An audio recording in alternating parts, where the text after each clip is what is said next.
SOP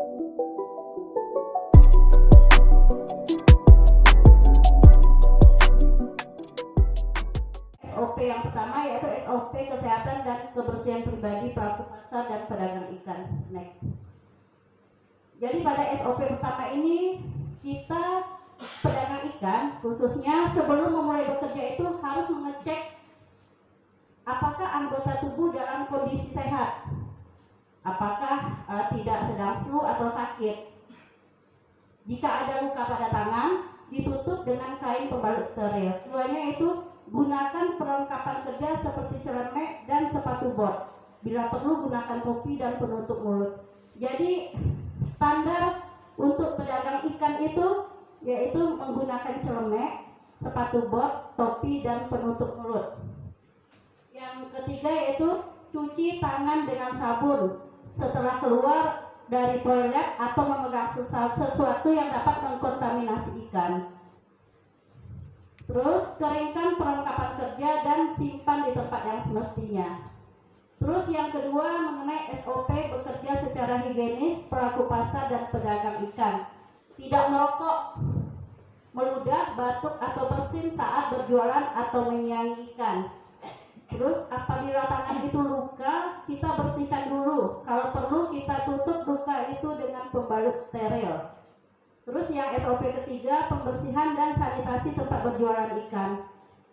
Jadi sebelum berjualan itu cuci dan bersihkan meja, lantainya disiram dengan air untuk menghilangkan kotoran. Terus cuci dan siram keranjang atau wadah serta peralatan penanganan seperti pisau dan talengan. Siapkan dan letakkan tempat sampah yang tertutup sesuai dengan tempat yang tersedia. Ini mungkin dengan bapak-bapak mungkin juga ada yang menyediakan kantong plastik mungkin, tapi ada juga yang langsung membuang ke lantai. Jadi sebaiknya memang sisa dari ikan itu yang isi perut-perut ikan itu kita buang ke tempat sampah yang sudah disediakan. Terus cuci dan bersihkan meja display, lantai, keranjang setelah berjualan dengan sikat atau selang air yang bertekanan tinggi. Keringkan semua peralatan berjualan dan simpan pada tempat yang tersedia. Next. Terus yang keempat yaitu SOP pengelolaan limbah atau sampah. Wadah tempat limbah sampah tersedia dengan cukup dan tertutup dan sebaiknya diberi plastik untuk tempat sampah atau limbah ikan. Jadi limbah ikan itu jangan dibuang ke lantai. Kita harus menyediakan plastik atau tempat sampahnya. Menandai dan memisahkan setiap ikan yang akan dibuang dan peralatan lain sampai proses pembuangan ikan tersebut selesai. Yang ketiga, membuang limbah ke dalam wadah plastik, kemudian tutup dengan seksama. Jadi untuk mencegah kerumunan lalat dan pastikan tidak ada kontaminasi silang dengan peralatan lain. Yang D-nya, bersihkan sikat setiap wadah atau tempat limbah ikan dan keringkan dengan seksama. Simpan wadah atau tempat sampah yang telah kering pada tempat semula. Next. Mungkin ini aja Pak yang mengenai SOP untuk pedagang ikan. Kota Padang itu ada 3 basisnya. Pertama pendidikan, yang kedua perdagangan, yang ketiga itu pariwisata. Di dinas perdagangan adalah perdagangan. Tapi perikanan adalah bagaimana menjual, menyediakan sarana perikanan sekaligus bagaimana menjual ikan yang lebih baik. Mungkin Ibu dari DKP sudah jelaskan juga itu bagaimana pasar ikan yang bersih tersebut. Pemerintah sudah menyiapkan, para pedagang juga sudah siap, tapi kenyataannya pasar ikan di Sumatera Barat belum begitu bisa bersih. Kenapa? Karena ada sedikit psikologis berkaitan dengan kebersihan. Mungkin kita lihat definisinya itu.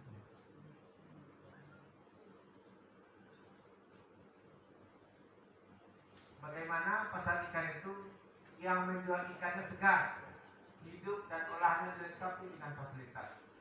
Pemerintah tadi sudah disampaikan oleh Ibu sudah mengusahakan bagaimana sarana perdagangan ikan itu betul-betul bisa disiapkan oleh pemerintah. Kemudian bagaimana pasar itu termanfaatkan.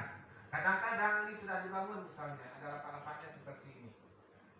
Tapi pedagang juga suka lewat. Dibangun di sini lewat berjualan di depannya. Masih seperti itu ada juga seperti itu.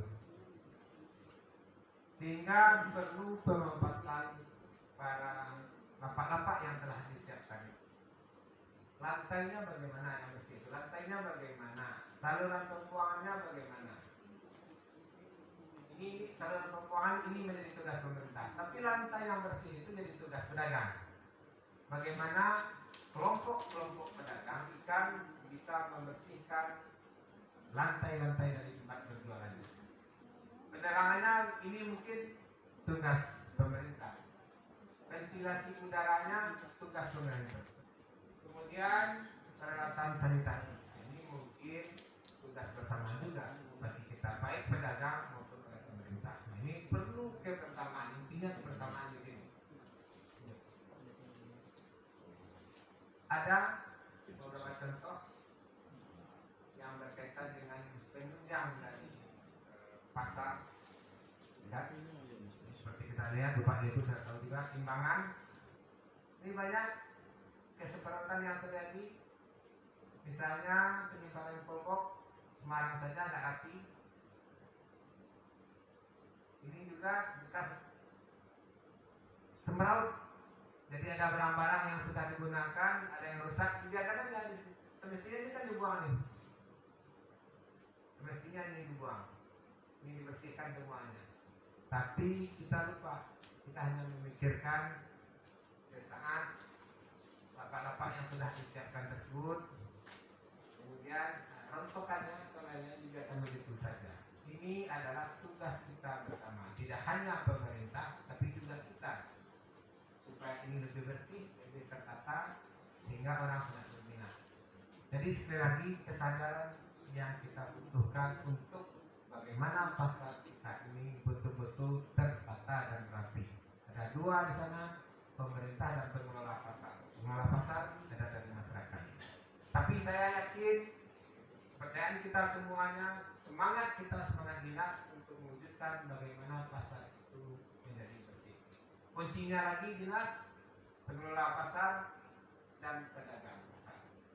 Kalau Mbak Yeyo, saya yakin pemikiran yang selama ini pasar ini bau akan bisa berubah. Ini sepakat Pak Tentu. Sepakat Tentu. Saya anak nelayan yang bisa jadi kepala dinas. Saya sampaikan tadi, saya anak nelayan yang bisa jadi kepala dinas. Semoga besok keluarga Bapak dan Ibu saya minimal jadi bupati wali kota. Dapur aja.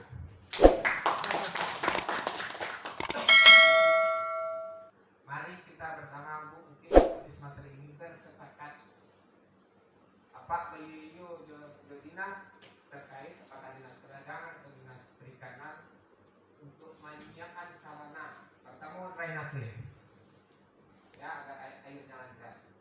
Yang kedua alat penghilangkan bau. Yang ketiga semangat. Ini tugas pedagang, semangat pedagang untuk bersih.